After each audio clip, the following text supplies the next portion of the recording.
Hello বন্ধুরা, কেমন আছো তোমরা? সবাই ভালো আছো তো? এই যে আমিও ভালো আছি। কদিন আগে একটু শরীর খারাপ হয়েছিল ঠিকই, কিন্তু রান্না তো আমার বন্ধ হয় না। তা এই দেখো না, একজন শুক্তো চিকেন সব করতে দিয়ে গেছে, এই একটা একটা করে করছি সব। এই দেখো বেগুনটা ভাজছি আলাদা আলাদা করে সব কিছু। এই যে এখানে আছে দেখো, উচ্ছে ভাজা হয়ে গেছে, দেখতে পাচ্ছ তোমরা, পটল ভাজা সব আলাদা করে এই যেখানে হবে ভাজা। এই যে বড়িটা দেখো, এই বড়িটা সব দিয়ে শুক্তো বানানো হবে।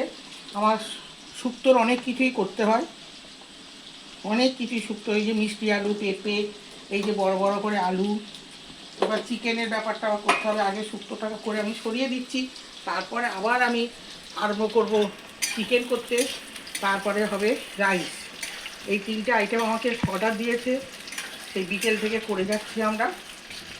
তা বলবে কেমন হয়েছে, দেখতে কেমন হয়েছে তোমরা বলো, তাতে আমারও ভালো লাগবে। আর সবাই তোমরা ভালো থেকো, টাটা।